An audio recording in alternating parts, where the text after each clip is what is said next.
8वीं बोर्ड परीक्षा के लिए कक्षा 8 की गणित की आपकी जो संजीव डेस्क वर्क है उसका मॉडल पेपर नंबर जो 6 है वो इस वीडियो में हम सोल्व करेंगे। क्लास 8th की संजीव डेस्क वर्क विषय है आपके गणित और मॉडल पेपर है आपके 6।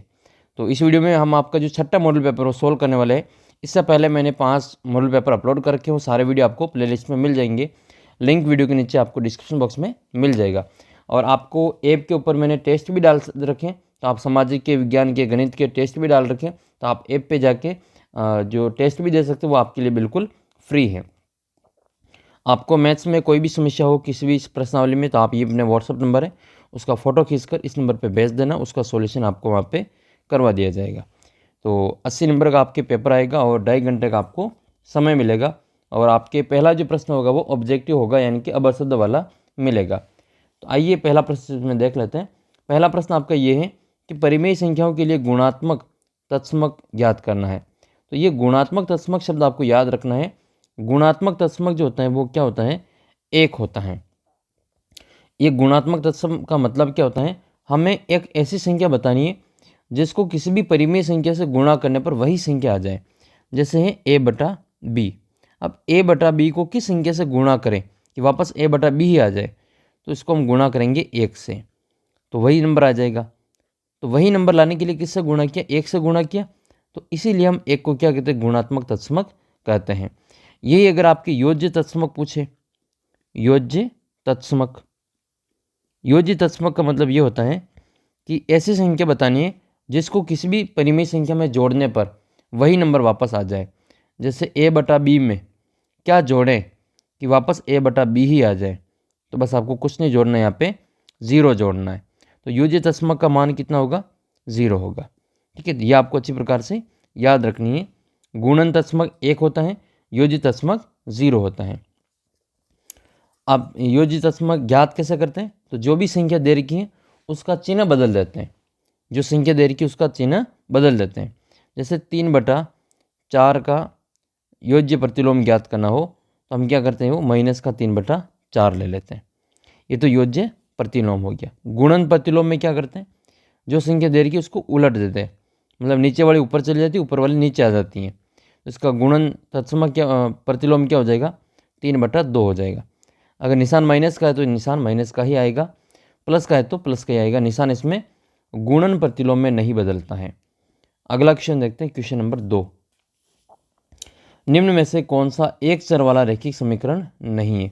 इसमें आपको वो बताना है जिसमें एक चर वाला रैखिक समीकरण नहीं दिख रहा हो, यानी कि एक से ज़्यादा हो। इसमें तो एक जेड है, इसका मतलब ये तो है। इसमें एक एक्स है, ये भी है। ब में आपके एक्स और वाई दोनों दे रखे हैं, इसका मतलब अपना जो उत्तर वो इस ब में दे रखा है। क्योंकि एक चर वाले में एक ही चर होता है, या तो एक्स होगा या फिर वाई होगा या जेड होगा, दो नहीं हो सकते हैं। तो इसका उत्तर होगा आपके ब। ये अपना रैखिक समीकरण नहीं है, अपना करेक्ट आंसर ब होगा। रैखिक समीकरण में ध्यान रखना, इसकी जो घात होती है, रैखिक समीकरण की घात वो एक होती हैं। जो एक्स वाई जेड होता है उसके ऊपर अधिकतम घात एक ही होती है, इसीलिए उसको हम रैखिक समीकरण कहते हैं। जब हम ग्राफ खींचेंगे इसका, तो एक सीधी रेखा प्राप्त होती है। आलेखों से परिचय वाली जो प्रश्नावली है उसमें हम यही काम करते हैं, तो वो एक सीधी रेखा प्राप्त होती है, तो वहाँ पर एक रैखिक समीकरण होता है।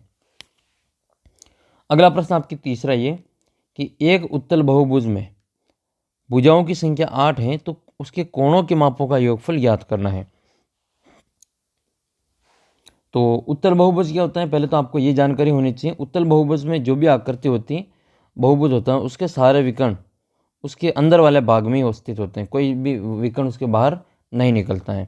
जैसे ये वाली आकृति, इसके सारे जो विकर्ण हैं वो इसके अंदर ही होंगे, एक भी विकर्ण इसमें बाहर नहीं जाता है। तो ऐसी स्थिति में इसको क्या कहेंगे हम, इसको हम कहेंगे उत्तल बहुभुज। ये जो आकृति है इसके सारे विकर्ण देखो इसके अंदर ही है। ठीक है, ये कैसे, कितनी भुजाएं इसमें आपके, इसमें भुजाएं आपके 1 2 3 4 5 भुजा हैं। विकर्ण कितने हो गए, विकर्ण हो गए इसमें आपके 1 2 3, 1 2 3, और ये हो गया आपके 4, और एक हो गया ये 5। 5 भुजा है और 5 ही इसमें विकर्ण है। तो ये एक ऐसी आकृति जिसमें जितने विकर्ण हैं उतनी इसमें भुजा है। बाकी अन्य आकृतियों में ऐसा नहीं होता है। जैसे चतुर्भुज जो होता है, चतुर्भुज होता है उसमें 4 भुजा होती है लेकिन विकर्ण 2 ही होते हैं।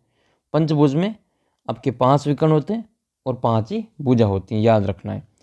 ये विकर्णों की संख्या कैसे ज्ञात करते हैं उसका भी सूत्र है, वो आपको याद रखना है। और अब हम इसमें आपकी जो योगफल पूछा है, तो किसी भी बहुभुज के जो n भुजा वाली है, इसमें आपको n भुजा वाली आकृति का अगर आपको सभी अंतःकोणों का योग ज्ञात करना है तो n में से 2 को घटा के आपको उसको 180 से गुणा करना है। n का मान 8 है तो यहाँ 8 लिखेंगे, 8 - 2 गुणा 180। 8 में से 2 जाएंगे तो कितने बचेंगे, 6। 6 को 180 से गुणा करना है तो यहाँ आ जाएगा 0। 8 छंग 48 के 8 हासिल के 4 और ये हो जाएगा 6 और 4 10। कितना हुआ, 18 पंजे 90 होते हैं, 18 छंग 108 यानी कि 1080। 1080 आपके ऑप्शन नंबर ब में दे रखा है। ऑप्शन नंबर ब में इसका करेक्ट आंसर 1080 बिल्कुल दे रखा है। सभी कोणों का योग जिसकी भुजा 8 यानी कि अष्टभुज जो है उसके सभी कोणों का योग कितना होता है, 1080 होता है। अगर आपको इसके प्रत्येक कोण का मान ज्ञात करना है, प्रत्येक अंतः कोण का मान, तो 1080 में फिर हम 8 का भाग दे देंगे, अपने प्रत्येक अंतः कोण का मान भी आ जाएगा। इसके 8 भुजा वाले बहुभुज के बहिष्कोणों का योग कितना होता है, तो बहिष्कोण का तो योग सबके लिए 360 ही होता है, चाहे आपका त्रिभुज हो, चाहे आपका वर्ग हो, चतुर्भुज हो, या फिर पंचभुज हो, षष्ठभुज हो, सप्तभुज हो, अष्टभुज हो, कितनी भी भुजाएं हैं, सभी के जो बाहर वाले कोण हैं इनकी जोड़ हमेशा एक ही होती है, बराबर होती है, सेम। सभी कोणों के लिए कोण का जो योग है वो 360 डिग्री ही होता है। लेकिन प्रत्येक बहिष्कोण का जो मान है वो सबके लिए अलग अलग होता है। त्रिभुज के लिए 360 में हम इसमें 3 का भाग देते हैं, चतुर्भुज के लिए 4 का भाग देते हैं, पंचभुज के लिए 5 का, षटभुज के लिए 6 का, अष्टभुज के लिए 8 का भाग देते हैं।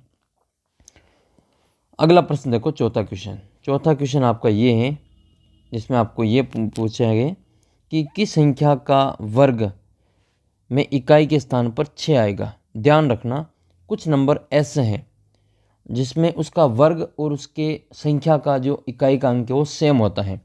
जैसे जिसके लास्ट में 0 है उसके वर्ग में भी 0 ही आएगा। किसी भी संख्या के लास्ट में 0 है और उसका वर्ग कर देंगे तो भी 0 ही आएगा। किसी के लास्ट में 1 है उसका वर्ग करेंगे तो वापस हमें 1 ही मिलेगा। किसी के लास्ट में 6 है और उसका अगर हम वर्ग कर देते हैं, पहले 5 का देख लेते हैं, 5 है तो उसका वर्ग करेंगे तो 5 ही आएगा। किसी के लास्ट में 6 है तो उसका वर्ग करेंगे तो वापस 6 ही आएगा।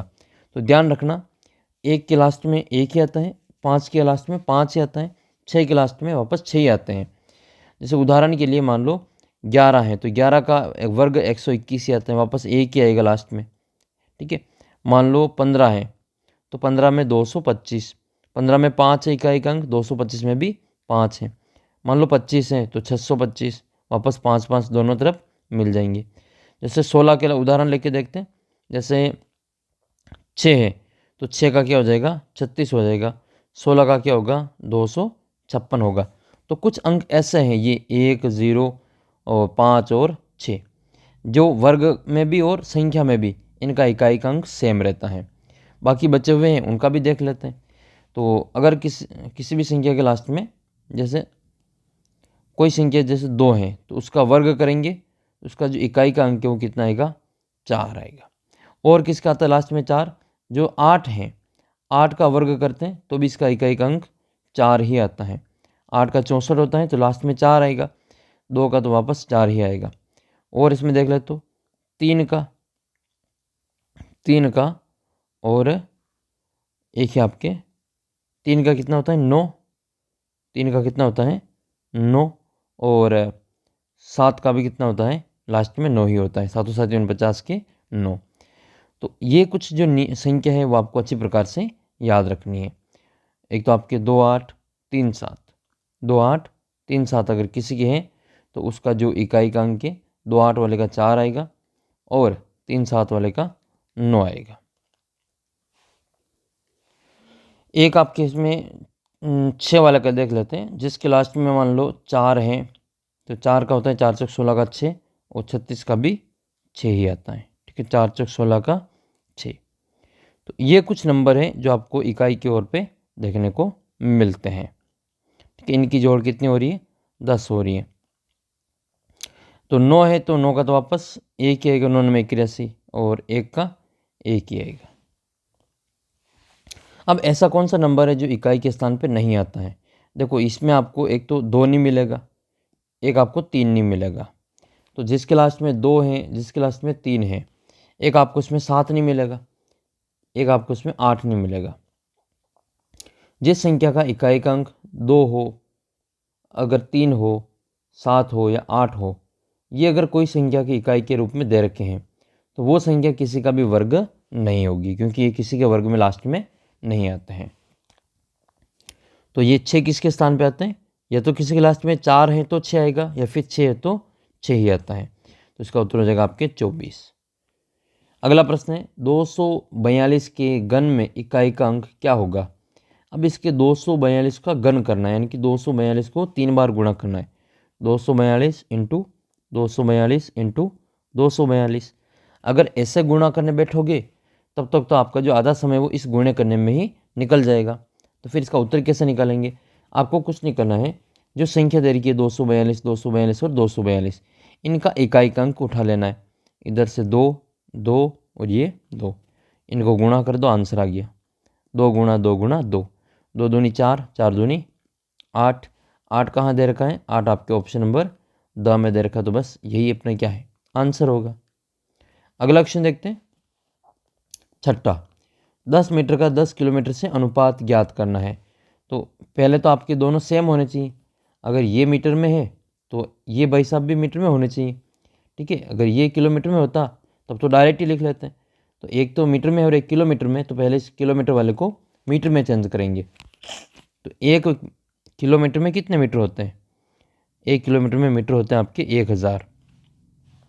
तो 10 में 10,000 हो जाएंगे, 10 में 10,000 हो जाएगा। तो ऊपर तो आएगा आपका 10 मीटर और नीचे आएगा 10,000 मीटर, 10,000 मीटर। अब इसकी 1 0 से 1 0 कट जाएगा, ऊपर 1 बचेगा और नीचे बचेगा आपका 1000। तो 1/1000 इसका करेक्ट आंसर होगा। सही आंसर इसका 1/1000। अच्छा, ये मैंने बताया 1 मीटर में तो आपके 1 किलोमीटर में तो आपके 1000 मीटर होते हैं। एक तो आपको बताना है कि 1 मीटर में कितना सेंटीमीटर होता है।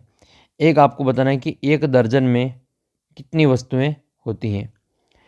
एक पखवाड़े में कितने दिन होते हैं, ठीक है। इन दोनों का, तीनों का उत्तर आप कमेंट करके बताना। अगला प्रश्न है 2xy को और 0 का गुणा करने पर क्या प्राप्त होगा? हमेशा ध्यान रखना, किसी को भी अगर आप 0 से गुणा कर देते हो तो चाहे कितना ही बड़ा हीरो हो वो 0 बन जाता है। याद रखना, किसी भी संख्या को अगर आप 0 से, कितनी भी बड़ी संख्या है, लाखों करोड़ों में संख्या है, और 0 से अगर आप गुणा कर देते हैं तो वो आपका 0 ही बन जाएगा। बहुत बड़ा हीरो 0 से गुणा करने पर 0 ही बन जाता है। इसका उत्तर क्या लिखेंगे? 0 लिख लेंगे। अगला क्वेश्चन आपका 3 की घात 5 इंटू 3 की घात 3, इसमें आपको भाग देना है 3 की घात 14 का। देखो इसमें क्या करेंगे, बोर्ड मास का जो नियम होता है, बोर्ड मास का नियम, ये बोर्ड मास का नियम है, ठीक है। BOD MAS, बोर्ड मास के नियम में सबसे पहले ब्रैकेट को हल किया जाता है। ब्रैकेट का मतलब आपके जो तीनों टाइप के ब्रैकेट होते हैं इनको हल किया जाता है। इसको, ये छोटा ब्रैकेट है, ये मझला ब्रैकेट है, ये छोटा कोष्ठक है, मझला कोष्ठक, और ये बड़ा कोष्ठक है। ये ऑफ का मतलब का होता है, डी का मतलब डिवाइडेशन, इसमें आपके भाग आता है, ठीक है। ये भाग आ जाएगा, इसमें मल्टीपल आएगा आपके गुणा, इसमें एडिशन आएगा, ठीक है। ये आपके प्लस हो जाएगा और ये लास्ट में आपके घटाते हैं, ठीक है, बाकी निकालते हैं। तो सबसे पहले कोष्ठक को हल करते हैं, फिर भाग, फिर गुणा, फिर जोड़, फिर बाकी। तो भागु जोबा याद रखना आपको, भाग गुणा जोड़ और बाकी, भागु जोबा। इसमें से आपको पहले कोष्ठक को हल करना है। तो कोष्ठक में क्या हो रहा है, पहले गुणा हो रहा है। 3 की घात 5 इंटू 3 की घात 3, आधार समान होने पे घातें जुड़ जाती हैं। तो 5 + 3 कितना हो गया, 8 हो गया। तो इसका मतलब तो हो जाएगा आपके 5 की घात 8, तो 3 की घात 8। इसमें आपको भाग देना है 3 की घात 14 को। गुणा में तो घातें जुड़ती हैं और भाग में घातें घटती हैं। याद कैसे रखोगे? गुणा का निशान और जोड़ का निशान एक जैसा है, भाग का निशान और बाकी का निशान एक जैसा है। तो गुणा में जुड़ेगी और भाग में घटेगी, तो इसमें हम घातों को घटा लेंगे। 3 की घात 8 माइनस 14, 8 में से 14 गया तो कितना बचेगा? 3 की घात माइनस का 6 बचेगा।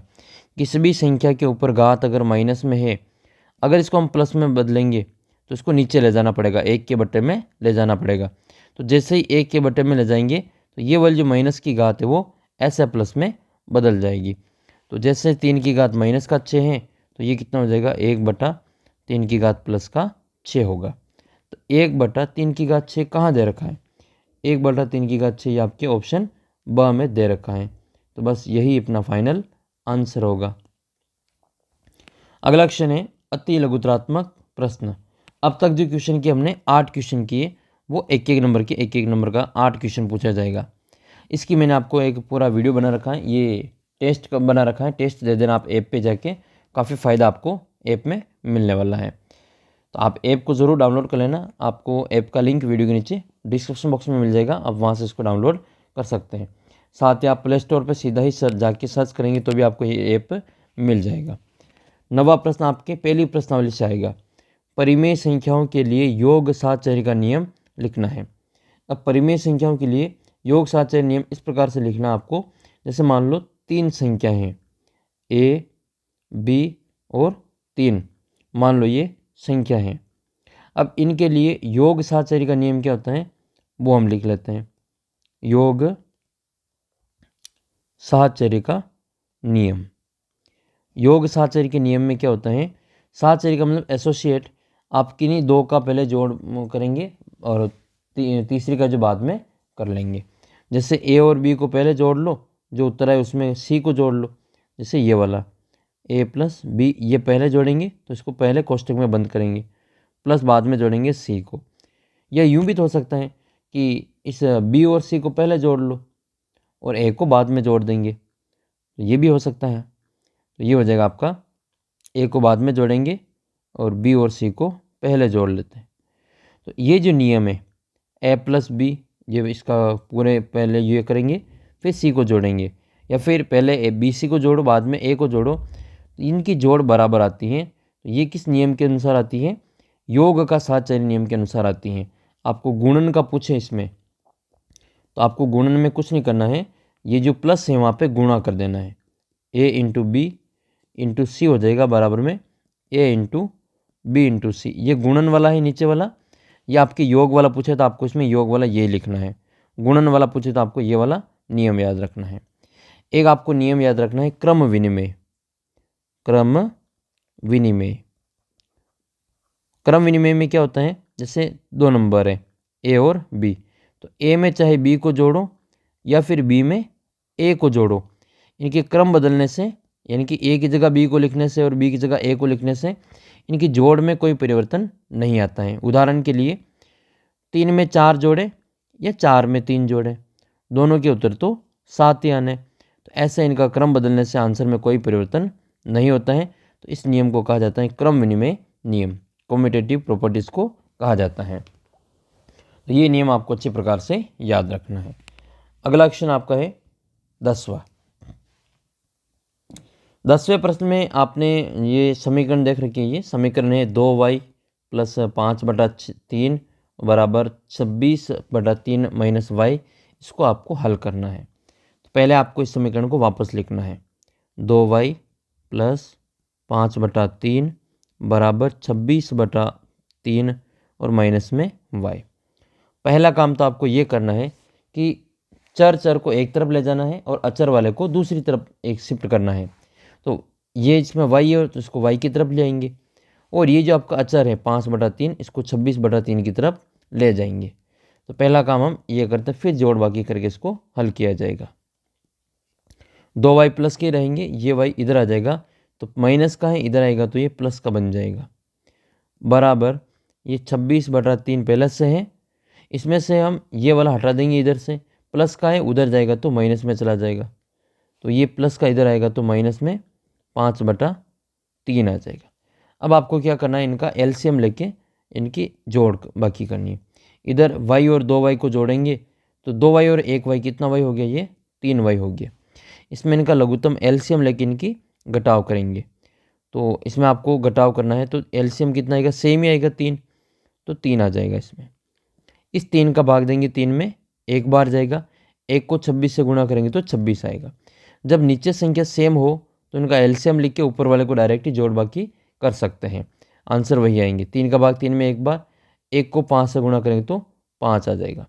तो 26 माइनस 5। आगे की स्टेप में लिखेंगे 3y बराबर 26 में से 5 गए तो 21 बचेंगे और बटे में आएगा 3। अब आपको क्या करना है, 3 का इसमें भाग दे देना है। 21 में 3 का भाग कितनी बार जाएगा, 7 बार जाएगा। तो ये हो जाएगा 3y बराबर 7। आपको y का मान ज्ञात करना है तो इसे 3 को भी यहाँ से हटाना पड़ेगा। तो y का उत्तर कितना हो जाएगा, 7/3। तो y का मान कितना आया इसमें, 7/3 आंसर आया। ठीक है, आपको इसको अच्छी प्रकार से याद कर लेना है, समझ लेना है। तो इसकी जो आंसर है वो कितना है, वो है आपके 7/3। ऊपर वाले को अंश कहते हैं, नीचे वाले को हर कहा जाता है। ये अंश, इसमें ये वाला हर है। अगला क्वेश्चन आपके क्वेश्चन नंबर 11। क्वेश्चन नंबर 11 है, वह सबसे छोटी संख्या ज्ञात कीजिए जिससे निम्न संख्याओं को गुणा करने पर पूर्ण गण संख्या प्राप्त हो जाए। यानी कि वो किसी न किसी गण प्राप्त हो जाए। गण करने के लिए आपको पास में 3 का ट्रिपलेट बनना ज़रूरी है। जैसे 8 है तो 8 में 2 का भाग, फिर 4, फिर 2 का भाग, फिर 2, 2। तो ये 3 का ट्रिपलेट बन रहा है इसमें 2 का, तो ये फिर अपने गण हो जाएंगे। ठीक है, अगर ये गण नहीं है, मान लो 4 ही होते हैं, तो फिर इसमें हम क्या करते हैं, इसको 2 से गुणा करते हैं।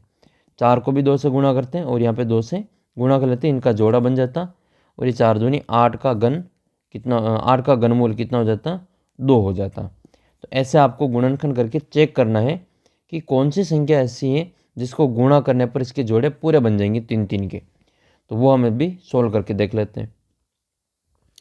सबसे पहले आपको भाग करना है अभाज्य गुणनखंड विधि से 256 का। 256 में सबसे पहले भाग देंगे 2 का, क्योंकि लास्ट में 6 है। तो 2 का भाग देंगे, 2 में जाएगा 1 बार, 5 में जाएगा 2 बार और 16 हो जाएगा, तो ये जाएगा 8 बार। फिर 8 में भाग देंगे 2 का, ये जाएगा 6, 12 में तो 6 बार, 8 में 4 बार। फिर 64 में भाग देंगे तो 64 में 2 का भाग जाएगा 32 बार। 2 का भाग देना मतलब आधा करना, 2 का भाग 32 में 16 बार। फिर 16 में 2 का भाग देंगे, जो कितनी बार जाएगा आपके 8 बार जाएगा। 2 का भाग देंगे 8 बार। 8 में फिर 2 का भाग देंगे 4 बार, और 4 में फिर 2 का भाग देंगे 2 बार, और 2 में 2 का भाग देंगे 1 बार। अब जो इसमें आपके 3 के ट्रिपलेट बन रहे हैं, इनको हम क्या करेंगे, लिख लेंगे। जो बची हुई संख्या है, किसका जोड़ा नहीं बन रहा है 3 में, ये 2 तो बन गए, ये अधूरा है। देखो इसमें 2 ही है, तो एक इसमें अगर आपके 2 और होते हैं, 1 2 कब होते हैं, जब ये इसका डबल होता है, 2 से गुणा क्या होता। तो हम क्या करेंगे, इसको पूर्ण गण बनाने के लिए क्या करना पड़ेगा, 2 से गुणा करना पड़ेगा। तो हम यहाँ पे लाइन लिखेंगे, 256 को पूर्ण गण बनाने के लिए 2 से गुणा करेंगे। क्यों गुणा करेंगे, 2 का जोड़ा पूरा नहीं है। ठीक है, तो हम इसमें 2 से गुणा करेंगे। तो 256 को 2 से गुणा करने पर, 2 से गुणा करने पर पूर्ण गण संख्या बन जाएगी। गुणा करने पर पूर्ण गण संख्या बन जाएगी। ठीक है, इस प्रकार से आपको ये लिख लेना है। अगला क्वेश्चन आपका 675। इसके भी ऐसे ही गुणनखंड करने पड़ेंगे 675 के भी। सबसे पहले 675 को देख लेते हैं, लास्ट में 5 से 2 का भाग तो नहीं जाएगा, तो 3 का देख लेते हैं। 3 के लिए क्या करना पड़ता है, जोड़ना पड़ता है। 7 और 5 12 और से 18, इसका मतलब 3 का भाग चला जाएगा। तो 3 का भाग देंगे, 6 में जाएगा 2 बार, 7 में जाएगा 2 बार, ये 1 बचेगा तो 15 हो जाएगा।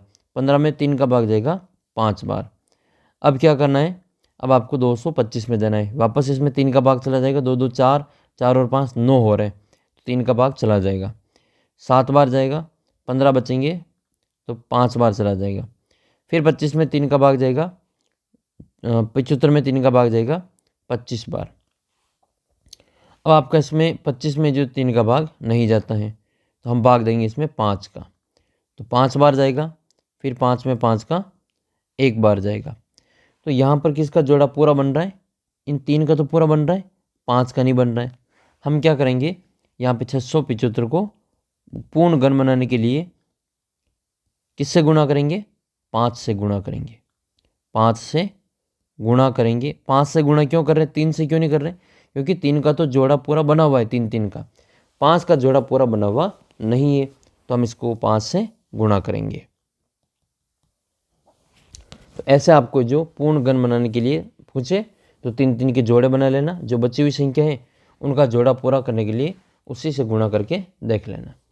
नेक्स्ट है 3:4।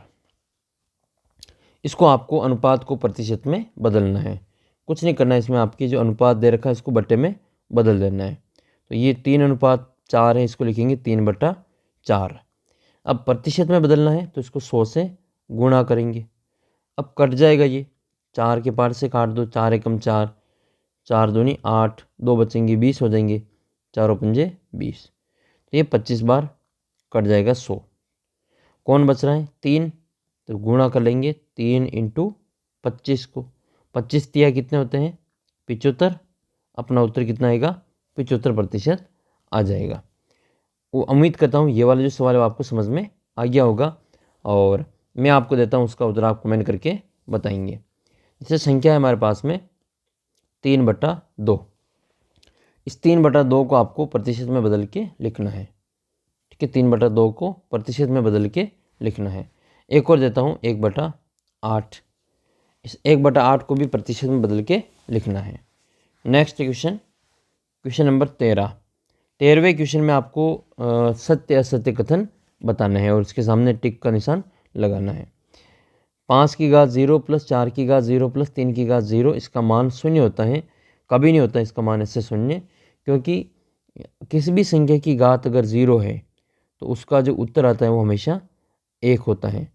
इसका मतलब क्या हुआ कि ये 5 की घात 0, इसका भी मतलब 1 हो जाएगा, प्लस 4 की घात 0 का भी उत्तर 1, प्लस 3 की घात 0 का भी उत्तर 1 आएगा। तो 1, 1 और 1 तीनों को जोड़ेंगे तो 3 आएगा। जबकि ये कह रहे हैं कि शून्य है, तो शून्य तो फिर आपका गलत हो जाएगा। ये आंसर कितना आना चाहिए? इसमें 3 आना चाहिए। अगला प्रश्न है a की घात m × b की घात m। अगर घातें अगर सेम है तो आधार को गुणा कर सकते हैं, गुणा में होगा तो। ठीक है, तो ये हो जाएगा आपका ab, और इसकी जो घात है वो क्या हो जाएगी? प्लस में m हो जाएगी। ये कह रहे हैं कि इसकी जो घात है वो माइनस में m होगी, तो माइनस में तो नहीं होगी। अगर ये 1 के बट्टे में होते हैं तब हम इनको ऊपर ले जाते हैं, तो ये a और b की जो घात है वो माइनस में लिख सकते हैं। ये तो बट्टे में थे नहीं, तब ये इसका उत्तर आपके प्लस के ही ab की घात m आएगा। नेक्स्ट क्वेश्चन है, ये भी आपके असत्य हो जाएगा। 3 की घात m × 3 की घात -3 बराबर 3 की घात 5 में हो तो m का मान 1 होगा। हल करके देख लेते हैं। आधार समान होने पे घातें क्या होती हैं? जुड़ जाती हैं। तो हम क्या करेंगे? इसकी घातों को जोड़ लेंगे। तो ये हो जाएगा आपका m + -3 और बराबर में 5। कितना हो जाएगा ये प्लस का प्लस माइनस माइनस हो जाएगा, तो m - 3 बराबर 5। m बराबर 5, माइनस के 3 इधर आएंगे तो प्लस के 3 हो जाएंगे। 5 और 3 कितने होते हैं? 8 होते हैं। तो m का मान कितना आ रहा है? यहाँ पे 8 आ रहा है। ये कह रहे हैं 1 आ रहा है, तो ये भी असत्य है। अगला प्रश्न है -2 की घात m + 1 बरा इंटू -2 की घात 4 बराबर में -2 की घात 6, तो m का मान 1 होगा। इसको भी हल करके देख लेते हैं। पहले लिखेंगे आधार समान होने पे घातें जुड़ती हैं, तो इसकी घातें जुड़ जाएगी। m + 1 और प्लस में 4 बराबर में कितना है? इसकी घातें कितनी हो जाएगी? इसमें -2 की घात 6 हो जाएगी। ठीक है, -2 की घात 6 हो जाएगी। अब इसमें तुलना करेंगे तो 5, 4 और 1 5 हो जाएगा, और आधार इसका सेम है तो ये घातों को बराबर कर लेंगे। तो ये हो जाएगा आपका इधर m + 5 बराबर 6। m बराबर 6 - 5 बराबर माइनस प्लस का 1। तो m का मान कितना आएगा इसके लिए? 1 आएगा, ये 1 आ गया अपने, ये अभी जाके यहाँ पे सत्य हुआ है, तो इसका उत्तर लिखेंगे हम सत्य। अगला जो अपना क्वेश्चन है वो इसमें आपको रिक्त स्थानों की पूर्ति करनी, फिलिंग द ब्लैंक्स वाले रिक्त स्थानों की पूर्ति करनी है। तो रिक्त स्थानों की पूर्ति करने के लिए आपको सवाल को पहले सोल्व करना पड़ेगा। पहला प्रश्न आपके 14वें का ये कि एक आयत के विकर्ण 2x + 1 व 3x - 1 हो तो x का मान ज्ञात करना है। अब ये कह रहे हैं कि इसका विकर्ण ये दे रखे हैं, तो x का मान ज्ञात करना है। या विकर्ण किसके हैं? ये आयत के हैं। आप सभी जानते हैं, अगर नहीं जानते तो मैं आपको बता देता हूँ कि आयत जो होता है वो एक चतुर्भुज होता है, और चतुर्भुज में कितने विकर्ण होते हैं? 2 विकर्ण होते हैं, और उसमें भी जो आयत होता है उसके दोनों विकर्ण क्या होते हैं? बराबर होते हैं। तो ये आयत में इसके जो विकर्ण है वो बराबर होते हैं, यानी कि ये विकर्ण और ये विकर्ण का मान बराबर है। तो ये होगा आपका 2x + 1 बराबर 3x - 1। -1 को इधर ले आएंगे, प्लस के 2x को उधर ले जाएंगे, तो ये हो जाएगा आपका 1 + 1 बराबर 3x - 2x। 3 में से 2 गया तो 1 ही x बचेगा, और 1 और 1 कितने हो गए? 2 हो गए। x का मान कितना है इसमें? 2 आ जाएगा इसमें। आ गया समझ में? ये 2 इसका आंसर होगा। ये विकर्णों की संख्या हम डायरेक्ट कैसे ज्ञात करते हैं तो वो भी मैं आपको आगे बता दूंगा। ये अगला प्रश्न है, एक चतुर्भुज ABCD में विकर्ण AC और BD एक दूसरे के लंबवत हैं।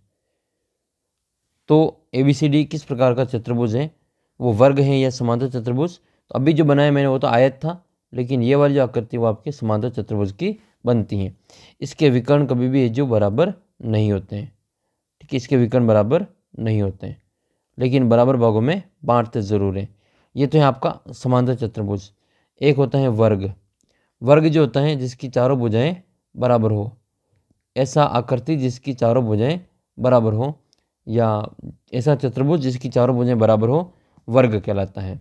और वर्ग के जो विकर्ण हैं वो एक दूसरे को 90 डिग्री के कोण पे काटते हैं, ठीक है। इसका जो उत्तर लिखेंगे, ये वाले कोण 90 डिग्री के कोण पे काटते हैं, तो ये वाला क्या कहलाएगा? वर्ग कहलाएगा। जबकि आपका आयत में, इसमें समांतर चतुर्भुज में ऐसा लंबवत नहीं काटता है। लंबवत का मतलब ये होता है कि 90 डिग्री का कोण, राइट एंगल बनाता है ये, राइट एंगल में 90 डिग्री। तीसरा क्वेश्चन आपके समचतुर्भुज है ABCD, इसमें ACB का जो मान है 40 डिग्री है।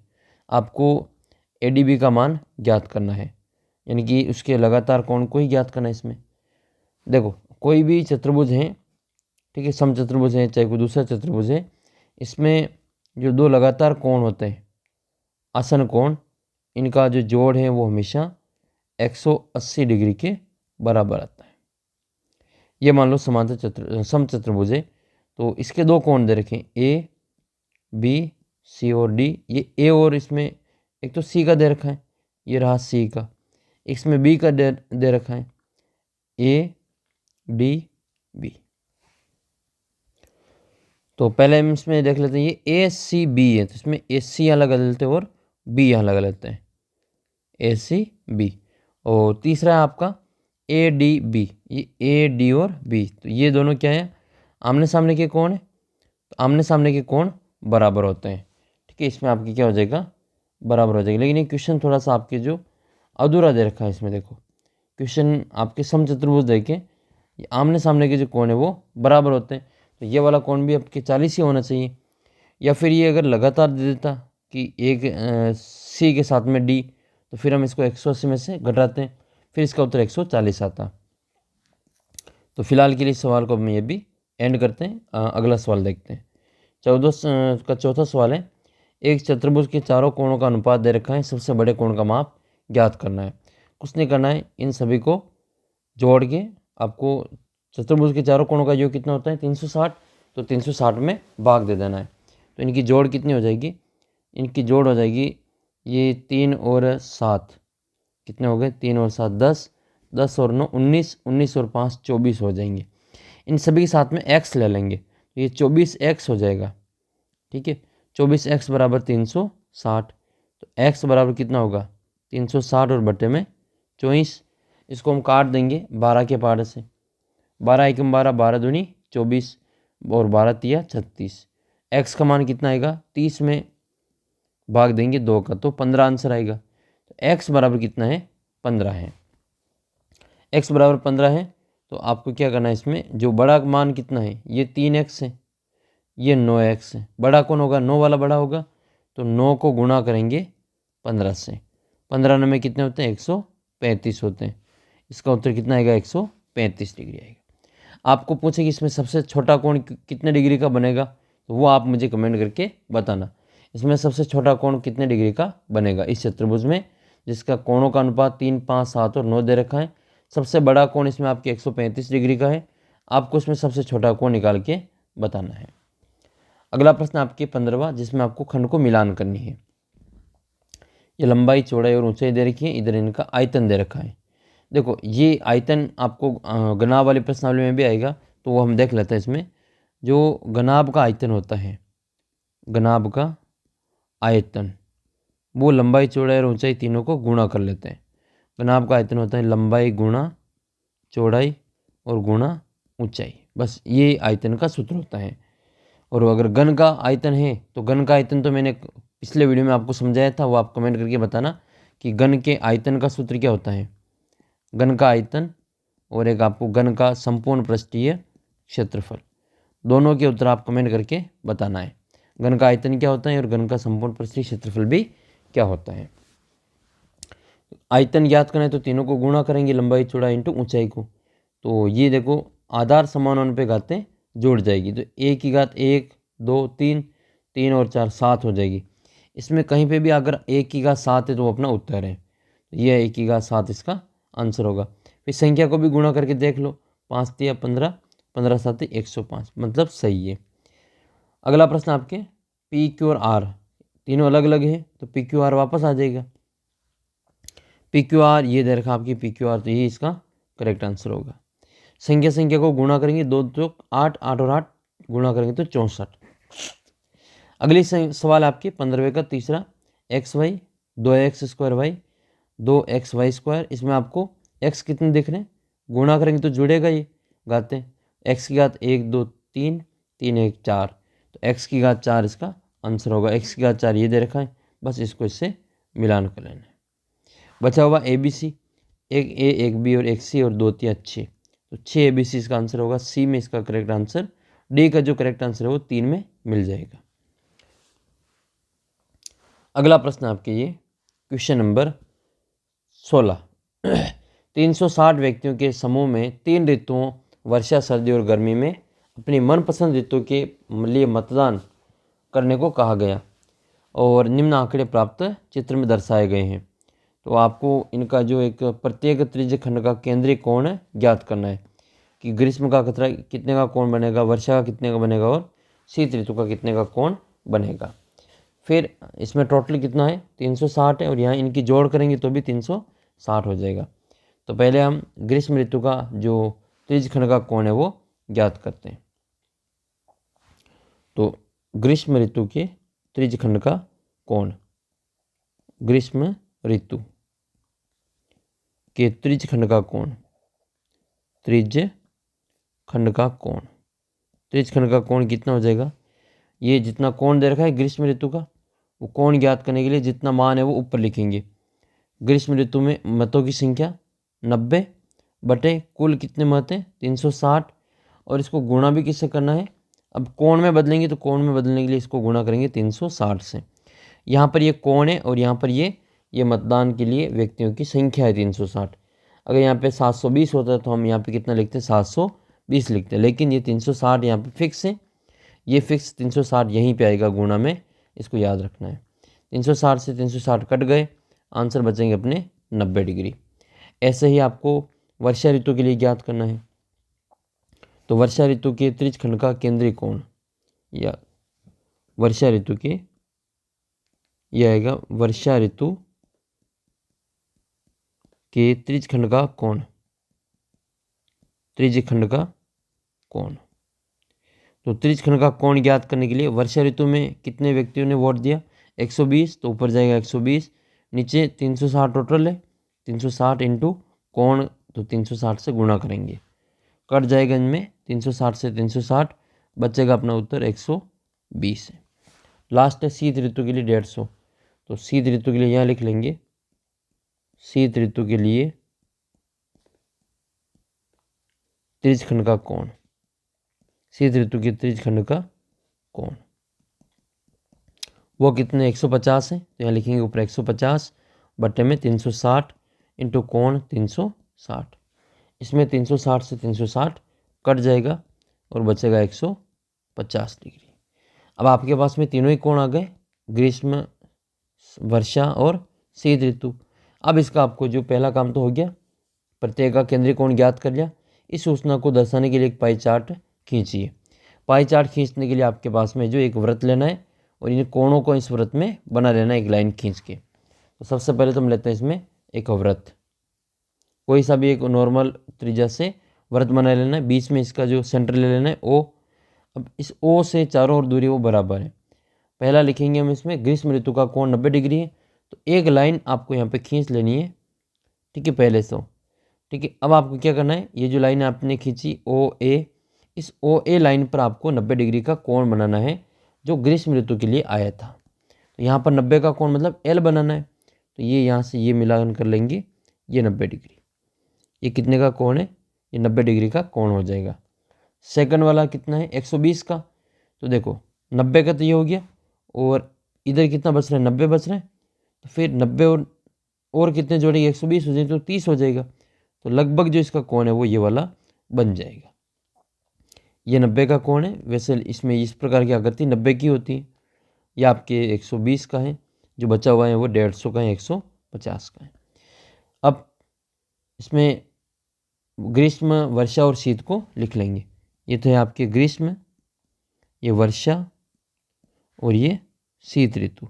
आप चाहे तो इनकी संख्या भी लिख सकते हैं, ठीक है। जो संख्या दे रखी है 90, 120 और 150, वो भी यहाँ पे संख्या के रूप में लिख सकते हैं। तो ये इसको हम कहते हैं पाई चार्ट। क्या कहते हैं इसको, पाई चार्ट कहा जाता है, या इसको दूसरा नाम है वृत्त, पाई डायग्राम या वृत्त चित्र भी इसको कहा जाता है, वृत्त चित्र। अगला प्रश्न आपके क्वेश्चन नंबर 17। क्वेश्चन नंबर 17 में आपको अभाज्य गुणनखंड विधि के द्वारा 4096 का वर्गमूल ज्ञात करना है। तो 4096 का हम यहाँ पे वर्गमूल के रूप में लिख लेंगे। अब हम यहाँ पे 4096 के अभाज्य गुणनखंड करते हैं। 4096 सबसे पहले लिखेंगे हम यहाँ पे 4096, 2 का भाग देंगे तो 2 बार, 0 बार, 9 में 8, 2 चौका 8, 4 बार और 16 में 8 बार। ये इसमें इतनी बार भाग चला जाएगा। फिर 2 का भाग देंगे 1 0 2 4 1024, फिर 2 का भाग देंगे 512, फिर 2 का भाग देंगे 128, फिर 2 का भाग देंगे 64, फिर 2 का भाग देंगे 32, 2 का भाग 16, 16 में फिर 2 का भाग देंगे 8 बार, 8 में 2 का 2 बार, 2 में 2 का 1 बार। अब इसमें 2 कितनी बार आया वो देख लो। 2 आया देखो 1 2 3 4 5 6 7 8 9 और 10, 10 बार 2 को लिखना पड़ेगा अंडर रूट में। तो अंडर रूट खींचो लाइन लंबी और इन 10 से 2 को इसके अंदर लिख लो। तो एक तो ये बना 2 इंटू 4 इंटू 6 इंटू 8 और इंटू में ये 10, ठीक है। ये आपके 2 2 के जोड़े बनाने, 2 का 2 का 2 का 2 का और 2 का, 5 जोड़े बनेंगे 2 2 के। इसको बाहर लिखेंगे। जब जोड़े बन गए और बाहर निकालेंगे तो एक एक ही अंक आएगा। यहाँ से 2 आएंगे, यहाँ से 2 आ जाएंगे, यहाँ से 2 आ जाएंगे, क्योंकि अंडर रूट से बाहर आएंगे तो वो सिंगल बन जाएंगे। पहले डबल थे, बाहर आएंगे तो सिंगल बन जाएंगे और ये भी आपका सिंगल हो जाएगा 2। पाँचों को गुणा करेंगे तो 2 दूनी 4, 2 दूनी 4 और 2, तो 4 इंटू 4 इंटू 2, 4 चौक कितने होते हैं 16, 16 इंटू 2, 16 दूनी 32। तो इसका जो आंसर हो कितना आएगा, अंडर रूट जो 4096 है, इसका जो उत्तर हो कितना आएगा आपके 32 आएगा। तो करेक्ट आंसर होगा इसका 32। उम्मीद करता हूँ ये वाला सवाल आपको समझ में आया होगा। जिन जिनको भी ये सवाल समझ में आया है वो आप कमेंट करके मुझे ज़रूर बताना। अगला सवाल देखते हैं क्वेश्चन नंबर 18। क्वेश्चन नंबर 18 में ये रिस्क और क्लू दोनों ही समांतर चतुर्भुज हैं। एक्स का मान इसमें ज्ञात करना है। तो x का मान ज्ञात करने के लिए इसमें जो दे रखा है उसकी सहायता से इसको हम ज्ञात करेंगे। तो इसमें आपको x का मान ज्ञात करने के लिए इसमें दो समांतर चतुर्भुज है, एक तो ये वाला समांतर चतुर्भुज है, एक तो हम इसको ये ले लेंगे, दूसरा वाला ये वाला भी समांतर चतुर्भुज ही है। इन दोनों की सहायता से आपको यहाँ पे x का मान ज्ञात करना है। तो ये x का मान ज्ञात करने के लिए आपके पास में ये दोनों कोण होना ज़रूरी है, कोण E और कोण S। तो इन दोनों को जोड़ के 180 में से घटा लेंगे, जो बचेगा वो हमारा x हो जाएगा। तो कोण E और S को पहले ज्ञात करते हैं। कोण E और S जो है वो हम इस त्रिभुज के जो दे रखा है रिस्क और क्ल्यू, इन दोनों की सहायता से ज्ञात करेंगे। तो ये आपके K और S जो है, K और S ये कैसे कोण है, ये आसन कोण है। तो हम लिखेंगे यहाँ पे त्रिभुज RI रिस्क है ना, ये RIS के, ये चतुर्भुज है रिस्क में जो कोण K है, कोण K प्लस कोण S, इन दोनों की जोड़ 180 डिग्री के बराबर होगी। कारण क्या है, आसन कोण है, आसन कोण। आसन कोण हमेशा बराबर, ये इनका आसन कोण मतलब जुड़े साथ में होते हैं। तो लगातार कोण इसमें आपके K और S हैं। तो इनका यहाँ पे मान लिख लो, K का कितना है आपके 120 प्लस कोण S हमें ज्ञात करना है बराबर में 180।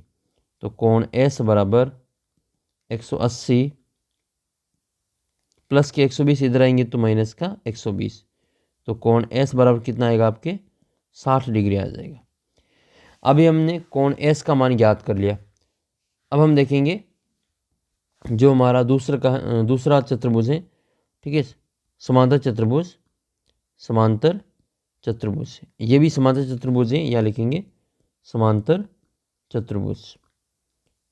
ये क्या है, रिस्क में, और इधर है आपका क्लू, CLUE, क्लू में क्या होगा, आमने सामने के कोण देखो ये 70 दे रखा है, तो हम क्या ये वाला कोण E वाला कोण इसमें ज्ञात कर लेंगे। तो कोण E बराबर क्या हो जाएगा, कोण L हो जाएगा। कोण E बराबर क्या हो जाएगा, कोण L हो जाएगा। तो कोण E का मान तो ज्ञात करना है, और कोण L का मान इसमें दे रखा है 70 डिग्री। तो कोण E बराबर कितना आएगा आपके 70, यानी कि 70 डिग्री इसका आंसर E का हो जाएगा। अब हम देखेंगे त्रिभुज ESO में, ये वाला जो त्रिभुज है ESO, इसमें देखेंगे तो त्रिभुज EOS में, त्रिभुज EOS में तीनों कोणों को जोड़ेंगे तो 180 डिग्री आएगा। तो हम यहाँ पे लिखेंगे कोण E प्लस कोण O प्लस कोण S बराबर कितना आएगा 180 डिग्री। कोण E की वैल्यू कितनी आई 70 डिग्री, ये लिखेंगे 70। कोण O तो हमें ज्ञात करना है X, और S कितना है 60 है, बराबर में 180 है। अब इन दोनों को जोड़ेंगे, यह आएगा आपके 130 प्लस X बराबर 180। X बराबर हो जाएगा 180 माइनस 130, इधर आएगा तो माइनस में जाएगा। X का मान कितना आएगा आपके 180 में से 130 गया तो 50 डिग्री इसका सही आंसर होगा। ऐसे आपको भी अपने जो उत्तर है वो अच्छे से निकाल लेने हैं। ये था क्वेश्चन नंबर 18। अब हम चलते क्वेश्चन नंबर 19 की तरफ। अगला सवाल आपके 19वें सवाल में आपको ये दे रखा है कि राम ने 10,000 रुपये 2 वर्ष के लिए 10% की दर से चक्रवृद्धि ब्याज की शर्त पर उधार लिए। यदि वह धन सरल ब्याज की लिया जाता तो दोनों ब्याज में कितना अंतर होता वो आपको बताना है। तो इस वाले सवाल में आपको चक्रवृद्धि ब्याज भी ज्ञात करना है, इसमें आपको सरल ब्याज भी ज्ञात करना है। तो दोनों ब्याज हम ज्ञात करते सूत्र लगा के, और आगे के सवाल में आगे में थोड़ा इसको हल कर लेते हैं। सबसे पहले लिखेंगे इसमें मूलधन। मूलधन यानी कि कितने रुपए उधार लाए, 10,000 रुपये, तो मूलधन हो जाएगा आपका 10,000 रुपये। कितने टाइम के लिए लाए, 2 साल के लिए, तो समय बराबर कितना होगा 2 वर्ष होगा। तो ब्याज किस हिसाब से लेगा वो 10% के हिसाब से। तो दर कितनी हुई 10%। फिर इसमें आपको सरल ब्याज का सूत्र लगाना है।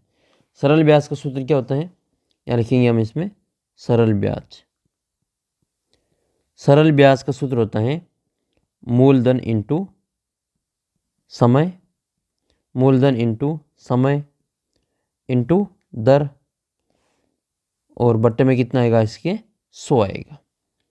ये इसका सूत्र हमेशा याद रखना। साधारण ब्याज का सूत्र होता है मूलधन इंटू समय इंटू दर बटा 100। इसको हम यहाँ पे मान लिख लेंगे। अपनी जगह कम है इसमें यहाँ पे, तो मैं इसको सामने कर रहा हूँ, आपको इसको नीचे करना है। तो मूलधन कितना है 10,000, यहाँ लिखेंगे हम 10,000 इंटू समय 2 वर्ष और दर 10%। तो यहाँ पर भाग देंगे इसमें 100 का। देखो 2 जीरो इसके हैं, इसके भी 2 जीरो कट जाएंगे। 2 को 100 से गुणा है 200 और 200 को 10 से गुणा करेंगे तो ये कितना आ जाएगा 2000 आ जाएगा। तो ये आएगा आपके, गुणा कर लेते 100 इंटू 20 बराबर 2000 रुपये। ठीक है, ये इसका आया आपने साधारण ब्याज 2000 रुपये। इससे हम ज्ञात करेंगे चक्रवर्ती ब्याज। चक्रवर्ती ब्याज ज्ञात करने के लिए चक्रवर्ती ब्याज का सूत्र लगाएंगे इसमें, तो वो होता है आपके चक्रवृद्धि ब्याज। चक्रवृद्धि ब्याज, तो यह सूत्र लगेगा चक्रवृद्धि ब्याज बराबर मूलधन, ठीक है, इंटू 1 प्लस दर और बटे में 100 और उसकी घात क्या है समय। ये तो आएगा आपके मिश्र धन। इसमें से हम मूलधन को वापस घटा लेंगे, वापस क्या करेंगे घटा लेंगे, तो जो बचेगा वो हमारा चक्रवर्ती ब्याज ही होगा। सबसे पहले मूलधन कितना है 10,000, तो यहाँ लिखेंगे 10,000 गुणा 1 प्लस दर का मान 10 और बटे में 100 और समय कितना है 2 वर्ष माइनस मूलधन 10,000 रुपये। अब आपको क्या करना है, इसको 1 प्लस 10 बटा 100 को जोड़ना है। तो जब भी यहाँ पे 1 आ जाए तो आपको क्या करना है, इन दोनों को यहाँ पे डायरेक्ट जोड़ लेना है। 10 में 100 जोड़ेंगे तो 110 हो जाएगा। तो ये आएगा आपके 110 और बट्टे में तो इसके 100 वापस वैसे वैसे ही लिख लेने हैं। तो इसकी जगह पे हम कितना लिखेंगे 110 बटे 100 लिखेंगे। ये आ जाएगा आपके 10,000 इंटू 110 और बटे में 100, इसकी घात 2 माइनस 10,000। इसको थोड़ा सा यहाँ नीचे पे हल कर लेते हैं, मैं आपको यहाँ साइड में हल करवा रहा हूँ इसको। तो ये हो जाएगा आपका 10,000, यहाँ पे नीचे 10,000 इंटू ये 110 2 बार है तो 110 बटे 100 इंटू 110 बटा 100 और माइनस में आएगा आपके 10,000। इनके 2 जीरो से इसके 2 जीरो कट जाएंगे और इसके 2 जीरो से इसके 2 जीरो कट जाएंगे। बचेगा कि हमारे पास में 110 इंटू 110 और माइनस में कितना आएगा आपके 10,000। अब 110 को 110 से गुणा करेंगे तो इसकी 2 जीरो पहले ही लगा लो, फिर 11 को 11 से गुणा कर दो तो 1 2 1 हो जाएगा, यानी कि कितना आएगा आपके 12,100 रुपये। ये मिश्र धन, इसमें से मूलधन को घटाएंगे 10,000 को तो हमारा चक्रवर्ती ब्याज आ जाएगा। तो चक्रवर्ती ब्याज कितना है इसमें आपके 12,100 में से 10,000 को घटाएंगे तो 2,100 रुपये, यह आया अपने चक्रवर्ती ब्याज। जबकि साधारण ब्याज कितना है, सरल ब्याज कितना आया 2,000 रुपये। कितने ज़्यादा देगा 2,000 तो सरल ब्याज है, चक्रवर्ती ब्याज 2,100 रुपये है।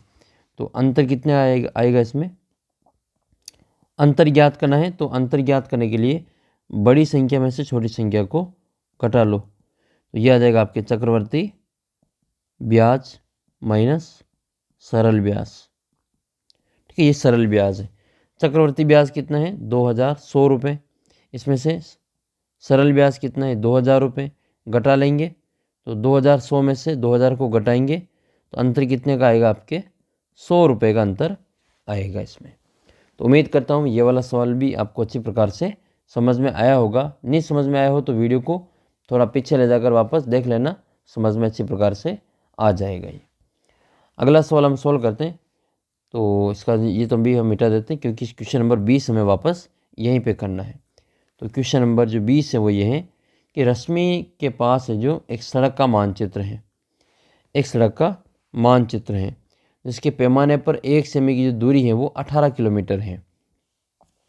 तो वह सड़क है जो अपनी गाड़ी से 72 किलोमीटर की दूरी तय करती है। तो उसके द्वारा मानचित्र में तय की गई दूरी कितनी होगी, यानी कि मैप में 1 सेंटीमीटर जब हम देखते हैं तो वो उसका मतलब वो 18 किलोमीटर बता रहा है। आपको बताना है कि जब अपनी जो गाड़ी वो सड़क पर 72 किलोमीटर चल गई तो वो मैप में कितना चली वो आपको यहाँ पे बताना है। तो सबसे पहले तो इसमें आपको संबंध देखना है कि सीधा संबंध है या उल्टा संबंध है। तो अगर इसमें दूरी बढ़ेगी, किलोमीटर की दूरी बढ़ेगी, तो मानचित्र में भी आपके सेंटीमीटर की संख्या बढ़ जाएगी। ये अगर ये 72 है, 18 से ज़्यादा हुए तो इसका मतलब ये भी आपके बढ़ेगा। तो ऐसा जो संबंध होता है इसको कहते हैं हम सीधा संबंध, प्रत्यक्ष संबंध कहते हैं इसको। कौन सा संबंध कहते हैं? सीधा संबंध, प्रत्यक्ष संबंध, डायरेक्ट मेथड भी इसको कहा जाता है। तो सबसे पहले इसमें आपको एक सारणी बना लेनी है, सारणी बनानी जिसमें आपको यहाँ पे चीज़ें लिखनी है। तो ऐसे आपको एक सारणी बना लेनी है जहाँ पर यहाँ पे सारी चीज़ें लिख लेनी है। सबसे पहले इधर आएगा आपके सड़क पर चली गई दूरी, सड़क पर दूरी, सड़क पर कितनी दूरी है? सड़क पर दूरी आपके हैं एक तो 10 किलोमीटर। एक पहले पैमाने का लिखेंगे, 1 मिनट, मानचित्र का लिखते हैं। मानचित्र में दूरी, मानचित्र में दूरी, और यहाँ लिखेंगे सड़क पर दूरी, सड़क पर दूरी। अगर मानचित्र में 1 सेंटीमीटर है, ये लिखा यहाँ पे 1 सेंटीमीटर, तो दूरी कितनी हुई वास्तव में सड़क पे? 18 किलोमीटर। ये आएगा यहाँ पे 18 किलोमीटर। अब आपको क्या करना है, 72 किलोमीटर गाड़ी जो चली है वो मैप में कितना चलेगी वो आपको बताना है। तो यहाँ 72 के सामने कितना आ जाएगा? ये 18 के सामने 72 आ जाएगा, और ये हमें ज्ञात करना है तो इसको मान लेंगे x सेंटीमीटर। कितना मानेंगे? x centimetre. ये जो संबंध है वो दोनों का संबंध कैसा है? सीधा संबंध है, प्रत्यक्ष संबंध है। प्रत्यक्ष जो संबंध है तो इनको हम डायरेक्ट लिख लेंगे। कैसा संबंध है ये? प्रत्यक्ष संबंध है। दूरी में हमेशा संबंध जो वो प्रत्यक्ष रहेगा, लेकिन ये उल्टा हो जाए, अगर चाल की पूछ ले तो वो फिर इसमें अलग हो जाएगा। प्रत्यक्ष संबंध है तो इसमें आपको लिखना पड़ेगा ये x1, ये है y1, x1 x2, ये है आपका y1 और y2। अगर इसका संबंध प्रत्यक्ष है तो आपको सीधा ही लिखना है कि a1 बटा a2 बराबर क्या आएगा? b1 बटा b2। ठीक है, सो ये x है तो x लिख लो यहाँ पे, x1 बटा x2 बराबर y1 बटे y2। मान लिख लो, x1 का मान कितना है? 1 है, x2 का मान कितना है? x है, y1 कितना है? 18 है, और y2 कितना है? 72 है। यहाँ पर हम क्या करेंगे, इनको क्रॉस गुणा कर लेंगे। काट लो, अगर काटना आता है तो 18 एकम 18 और 18 चौक 72। तो ये आ जाएगा आपका यहाँ पे 1/x बराबर 1/4। क्रॉस गुणा करेंगे, x बराबर कितना आ जाएगा आपके? 4 सेंटीमीटर आ जाएगा। तो ये आपके इस प्रकार से इसका उत्तर कितना आएगा आपके? 4 सेंटीमीटर। 21वां क्वेश्चन है, समीकरण दे रखी है, इस समीकरण को हल करना है और अपने उत्तर की जांच भी करनी है। तो पहले तो इसमें आपको जो चर हैं उनको एक साथ ले आना है। चर कौन कौन से? चर है इसमें आपका टी, तो जितने भी ये टी बन रहे हैं उन सभी को हम एक साथ में लाएंगे और बिना टी वाले को दूसरी तरफ रखेंगे। तो ये हो जाएगा आपकी ये 3t माइनस 2 और बटे में 4 माइनस ये 2t प्लस 3, और ये आपको कोष्टक में बंद रखना है क्योंकि दो दो एक साथ आ रहे हैं। बटे में आएगा आपका t 3, और माइनस में कितना आ जाएगा आपके? t और बटे में 1 आ जाएगा, बराबर में बचेगा आपका 2/3। इसको हम एलसीएम लेके हल करते हैं। एलसीएम कितना आएगा इसका? एलसीएम आएगा इसका, एक तो 4 और एक 3 है, तो 4 3 कितने हो गए? 12 हो गए। तो एलसीएम कितना आएगा? 12 आ जाएगा। 4 का भाग देंगे 12 में 3 बार जाएगा, फिर 3 को गुणा करेंगे इस पूरे कोष्टक से, तो 3 गुणा, कलर चेंज कर लेते थोड़ा सा, ये हो जाएगा 3 गुणा 3t माइनस 2, माइनस 3 का भाग 12 में 4 बार, ये हो जाएगा आपका 4 कोष्टक 2t प्लस 3, और माइनस में ये 1 है तो 1 का भाग 12 में 12 बार, 12 को t से करेंगे तो 12t हो जाएगा, 12t। अब आपको इसमें बराबर में संख्या लिख लेनी 2/3। बट्टे वाली संख्या को इधर गुणा में ले आएंगे, तो ये हो जाएगा 3 का अंदर गुणा करेंगे, 4 का भी अंदर गुणा कर लेते हैं। तो ये 21 लिख लिया मैंने, वापस इसको सही करते हैं, ये 12t है। सबसे पहले हम क्या करेंगे, इसमें गुणा करेंगे 3 का अंदर, तो 3 तिया 9t, माइनस 3 दूनी 6, माइनस 4 दूनी 8t, और माइनस प्लस माइनस 3 चौक 12, माइनस 12t, और बराबर में क्या आएगा 2/3 इंटू 12। जो कटते हुए इनको काट देंगे, 3 एकम 3 और 3 चौक 12। यहाँ कौन कौन जुड़ेगा, तो ये जुड़ जाएंगे, ठीक है। माइनस माइनस वाले जोड़ देंगे, तो 12 और 8 कितने होंगे 20, तो 9t माइनस 20t, और इधर क्या है हमारा 6 और 12 कितने होंगे 18, माइनस में 18, बराबर में कितने बचेगा 2 इंटू 4 बचेगा। 2 चौक कितने हो गए 8, 2 चौक 8 हो जाएंगे। अब आपको क्या करना है, इन दोनों को जोड़ना घटाना है। 9 में से 20 गए तो बचेंगे माइनस के 11t, बराबर माइनस के 18 इधर लाएंगे तो प्लस के हो जाएंगे, तो 8 + 18 26 हो जाएंगे, 8 + 18 26 हो जाएंगे। तो ये हो जाएगा आपका t बराबर 26 और बटे में माइनस के 11। ये t का आपको ऐसे मान ज्ञात कर लेना है। अगला प्रश्न है आपका ये क्वेश्चन नंबर 22 है। दिए गए पाई चार्ट में 1000 वाहन चालकों को विभिन्न गलतियों को दर्शाया गया है। 2 नंबर के 2 क्वेश्चन पूछेंगे, उनका आपको जवाब देना है। पहला प्रश्न ये, जैसे तेज़ गति से कितने % एक्सीडेंट हुए 50, अन्य कारण से 15, यातायात नियमों की अवहेलना से 30, और नशे के हिसाब से 5%। अधिकतम दुर्घटनाएं किस कारण हुई, तो ये आप लिखेंगे ज़्यादा दुर्घटना का प्रतिशत कौन सा है, तेज़ गति से वाहन। तो इसमें उत्तर लिख लेंगे पहले का, तेज़ गति से वाहन। पहले का आंसर क्या है, तेज़ गति वाहन। तो तेज़ गति वाहन के कारण ये सबसे ज़्यादा एक्सीडेंट हुए 50%।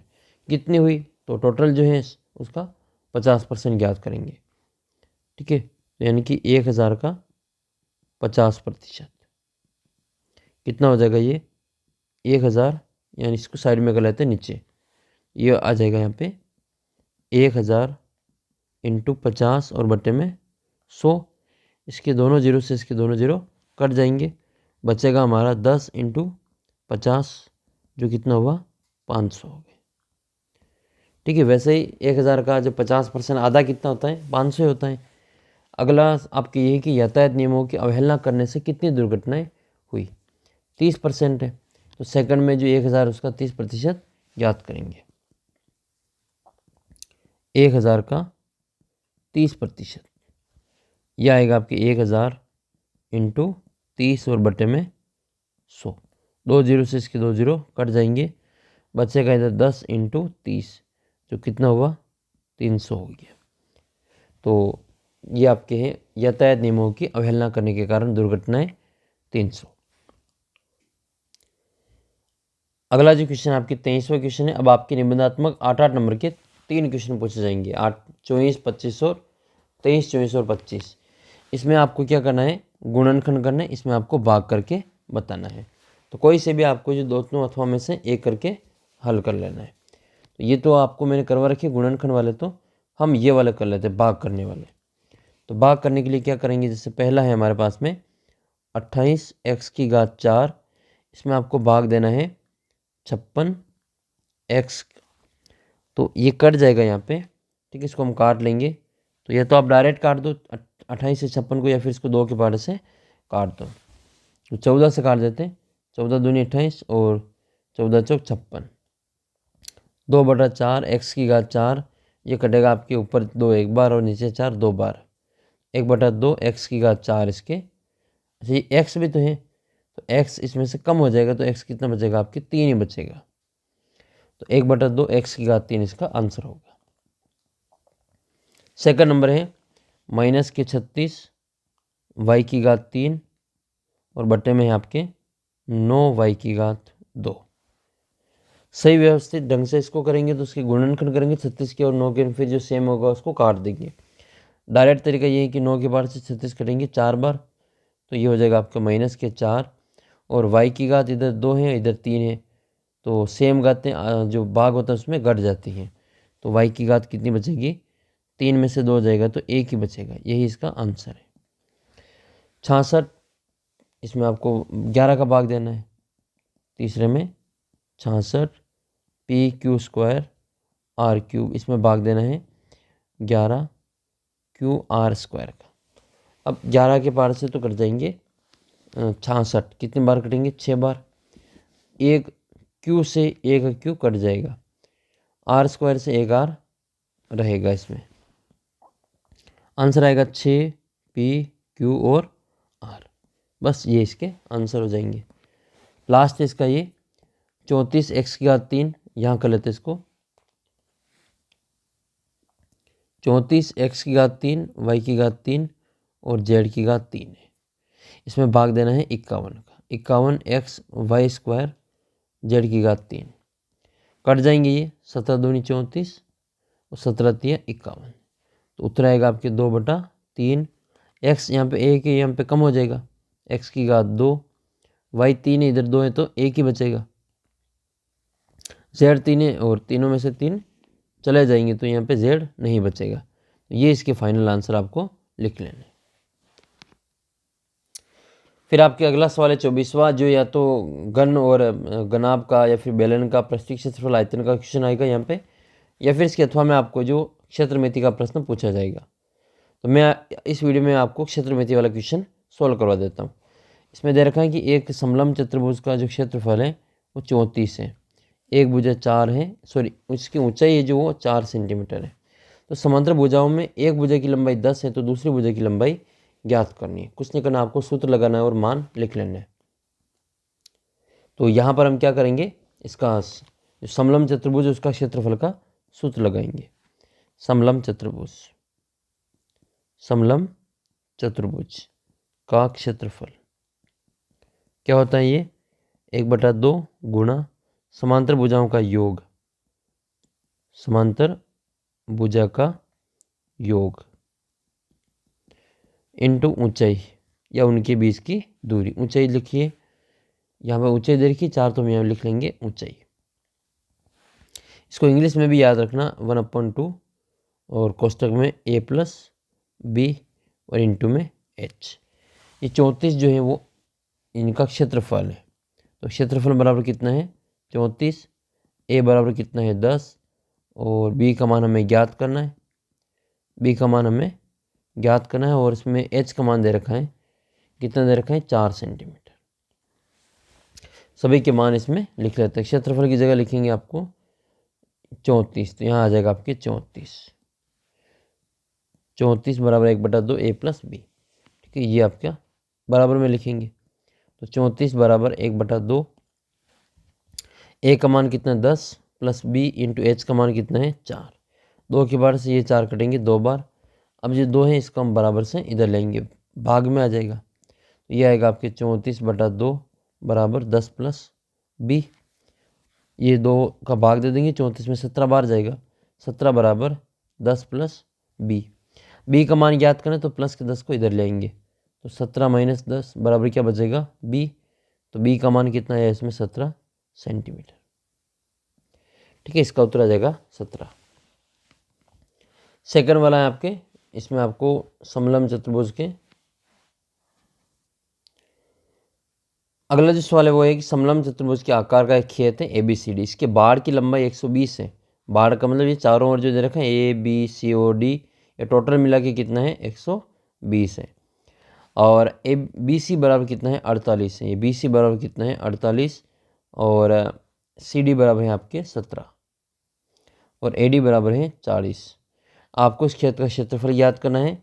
भुजा AB जो है वो ये AD और BC पर लंब है, ये समांतर भुजा है और ये इन दोनों पे 90 डिग्री का कोण बना रही है। सवाल में सूत्र तो ये लगेगा, लेकिन पहले इसमें आपको इसकी ऊंचाई याद करनी पड़ेगी। ये नहीं दे रखा है, ये तो दे रखा है, इन दोनों से तो काम चल जाएगा। 40 और 48 से तो काम चल जाएगा, ये एक A हो जाएगी, दूसरी B हो जाएगी। लेकिन एक तो इसमें आपको इनकी ऊंचाई ज्ञात करनी पड़ेगी, इनके बीच की दूरी कितनी है, तो ये ज्ञात कर लेते हैं। इसके लिए आपको सभी की जोड़ दे रखी है 120, तो इसकी जो बाहर की लंबाई है वो 120 है। बाहर की जो लंबाई है वो कितनी है, 120 है। ठीक है, अब ये 120 कैसे आएंगे, इन सभी को जोड़ेंगे, ए बी को, बी सी को, सी डी को और डी ए को, इन सभी को जोड़ेंगे तो हमारा जो ए बी है उसका मान आ जाएगा। ये होएगा आपके A B plus B C का मान लिख लेते हैं 48, और सी डी कितना है 17, और ए डी कितना है 40 बराबर 120। इन दोनों को हम यहाँ पे जोड़ कर लेंगे, तीनों की जोड़ करेंगे तो यह आएगा 8 और 7 15, और 15 के 5 हासिल का 1, 4 और 1 5, 5 और 4 9, 9 और 1 10, तो कितना हो जाएगा 105 हो जाएगा। तो ए बी ये हो जाएगा आपके ए बी बराबर 120 माइनस 105, कितना आएगा ये 15 आ जाएगा ये। तो एच का मान कितना है यहाँ पे, एच का मान तो है आपका 15 आ गया ये। क्षेत्रफल हमें ज्ञात करना है और ए और बी दे रखा है 40 और 48। आपको इनमें मान लिखना है ये 1/2 कोष्टक ए प्लस बी इंटू एच। मान लिख लो यहाँ पे 1/2 इंटू ए का मान कितना है 40 है, और प्लस बी कितना है 48 है। इनके बीच की दूरी कितनी आई, वो आई आपके 15 सेंटीमीटर। हल करेंगे इसको हम यहाँ पे, तो ये आएगा 1/2 इंटू 40 और 48 को जोड़ेंगे तो ये आएगा आपके 8 8 88 इंटू 15, 2 के बार से 88 को काटेंगे, 44 बार कट जाएगा ये 44 टाइम। 44 को 44 को गुणा करेंगे 15 से, 15 3 45, 15 चौक 60, हासिल का 6, हासिल का 6, और वापस 15 चौक 60 और 6 66, तो कितना क्षेत्रफल आएगा 660 वर्ग सेमी या सेंटीमीटर स्क्वायर। अगला जो प्रश्न आपके ग्राफ वाला है, लास्ट क्वेश्चन है ये, और अभी जब मैं ये वीडियो बना रहा हूँ तभी रात के बज रहे 12:16। ठीक है, रात के 12:16-17 हो रहे हैं, 17 मिनट हो गए। तो अभी मैं रात के लिए आपकी जो रात में आपके लिए वीडियो बना रहा हूँ, जब आप उठेंगे तब तक आपके सामने वीडियो आ जाएगा। तो आप इतना सा काम ज़रूर करना, अगर आपको ये वीडियो अच्छा लगता है तो वीडियो अपने सभी दोस्तों के साथ में शेयर ज़रूर करना, ताकि उनका भी फ़ायदा हो सके। और मैं आपको सभी विषय के ऐसा ही डेस्क वर्क आपको सोल्व करवा रहा हूँ, तो सारी डेस्क वर्क को आप अच्छे से याद कर लेना, आपके काफ़ी अच्छे नंबर आएंगे। इन्हीं में से क्वेश्चन आपकी बोर्ड परीक्षा में ज़रूर आपको देखने को मिलेंगे। तो अभी रात्रि के बज रहे हैं 12:15, जब आप उठेंगे तब तक तो आपको वीडियो मिल जाएगा। एक सवाल और करवाता हूँ, फिर मैं भी सोऊंगा, और आप भी ये वीडियो अच्छे से देखना और अपने दोस्तों के साथ में वीडियो को शेयर ज़रूर करना। तो आइए 25वां क्वेश्चन, अंतिम क्वेश्चन है, देख लेते हैं। चैनल को आप सब्सक्राइब कर लेना, ऐप को डाउनलोड कर लेना, ऐप के ऊपर आप टेस्ट भी दे सकते हैं, बिल्कुल फ्री है। बोर्ड परीक्षा 2024 तक जब तक आपकी होगी तब तक मैं आपके लिए काफ़ी इंपॉर्टेंट क्वेश्चन यहाँ पे लाता रहूँगा, ताकि आप अच्छे नंबर प्राप्त कर सकें। और मेरी यही कोशिश है कि जो आप है वो अच्छे से अच्छे नंबर प्राप्त करें, सभी के जो अच्छे नंबर प्राप्त हो। जो जितनी ज़्यादा तैयारी करेगा, जितनी मेहनत करेगा, उसके उतने ही ज़्यादा नंबर प्राप्त होंगे। तो अंतिम प्रश्न ये 25वां, वनस्पति विज्ञान के एक प्रयोग में समान प्रयोगशाला परिस्थितियों में 2 पौधे ए और बी उगाए गए। 3 सप्ताह में उनकी ऊंचाइयों को हर सप्ताह के अंत में मापा गया है। निम्न परिणामों को आलेख में दर्शाया गया है। अच्छा, ये सप्ताह दे रखा है, 1 2 और 3 सप्ताह दे रखा है, और 2 पौधों की जो ऊंचाइयाँ वो एक साथ मापी गई है। इधर सेंटीमीटर में इनकी ऊंचाइयाँ दे रखी हैं, 0 2 4 6 8 10 12 14 तक। पहला प्रश्न आपकी ये बन रहा है कि 2 सप्ताह बाद और 3 सप्ताह बाद पौधे की ऊंचाइयाँ कितनी थी। 2 सप्ताह बाद पौधे की ऊंचाई कितनी है, तो 2 सप्ताह के बाद में पौधे की जो ऊंचाई है वो ए पौधे की जो ऊंचाई वो कितनी हो जाएगी, सेम ही है। ये कितना है, ये वो है आपके, देखो 7 6 और 8 के बीच में कितना आता है, 7 आता है। तो यहाँ आ जाएगा आपके 2 सप्ताह के बाद में तो है 7 सेंटीमीटर, और 3 सप्ताह के बाद में कितनी है, ये हो जाएगी पौधा ए के 9 सेंटीमीटर। कितना आएगा ये, 9 सेंटीमीटर। ऐसे ही आपको जो 2 सप्ताह बाद बी की ज्ञात करनी है, तो बी के लिए तो 7 ही होगा सेम, लेकिन बी की जो 3 सप्ताह के बाद में 10 हो जाएगी। 9 से कितनी हो जाएगी? 10 हो जाएगी। अगला है आपका क्वेश्चन नंबर 3। तीसरे सप्ताह में पौधे ए की ऊंचाई कितनी बढ़ी? पहले वाले में कितने, दूसरे वाले में कितने थी? दूसरे वाले में ए की थी 9 7 और तीसरे सप्ताह में कितनी हो गई? 9 हो गई। तो कितना सेंटीमीटर बढ़ी? 2 सेंटीमीटर बढ़ी, यानी कि 9 में से 7 को घटाएंगे 2 सेंटीमीटर आएगा इसका।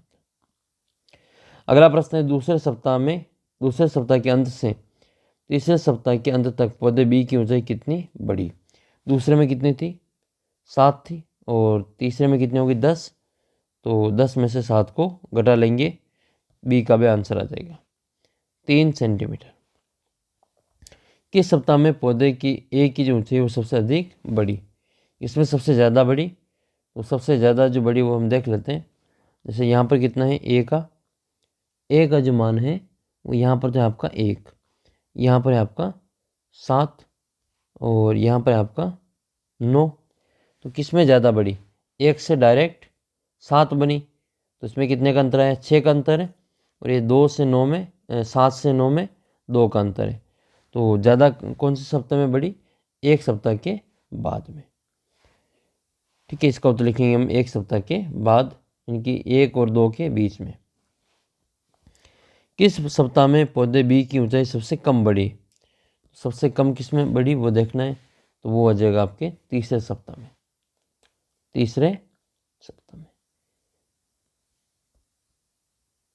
एक मिनट, तीसरे सप्ताह में नहीं, प्रारंभ से 1, यानी कि पहले सप्ताह तक जो है वो आपकी जो पौधा बी है इसकी लंबाई सबसे कम बढ़ी, क्योंकि ये बी आपकी जिसमें 2 आ रहा है और जबकि इसमें कितने का अंतर है? ए के लिए 2 है और बी के लिए 3 का है। ठीक है, तो ये अंतर कम होगा और ये अंतर ज़्यादा होगा और ये वाला जो अंतर है वो कम होगा। तो ये हो जाएगा आपका सप्ताह 1 में। क्या किसी सप्ताह में 2 पौधों की ऊंचाइयाँ समान थी? तो हाँ, दोनों पौधों की ऊंचाई समान थी। वो कौन सा सप्ताह था? दूसरा सप्ताह था। यहाँ क्या लिखेंगे? दूसरा सप्ताह। ऐसा आपको ये पूरा सोल्व कर लेना है। दोनों में कोई अथवा में आएगा तो अथवा में भी आपको एक ही करना है। तो वीडियो को भी यहाँ पे एंड करते हैं। अभी 1.25 घंटे का वीडियो बन चुका है, 1 घंटे और 17 मिनट का, और रात के बज रहे हैं 12:21। तो वीडियो को भी हम एंड करते हैं। तो वीडियो को अपने सभी दोस्तों के साथ में आप शेयर जरूर करना, चैनल को सब्सक्राइब कर लेना और PDF इसकी ऐप के ऊपर मिल जाएगी, ऐप को डाउनलोड कर लेना। इसका अथवा वाला क्वेश्चन भी कर सकते हैं आप। मूल बिंदु के निर्देशांक क्या होते हैं मुझे कमेंट करके ज़रूर बताना। और इसमें जो पैमाना है वो पैमाना क्या ले रखा है वो आप कमेंट करके बताना कि x अक्ष पे क्या पैमाना है और y अक्ष पे क्या पैमाना है। दोनों के उत्तर कमेंट करके ज़रूर बताना। मिलेंगे आपको अगले वीडियो में, तब तक जय हिंद जय भारत। चैनल को सब्सक्राइब कर लेना।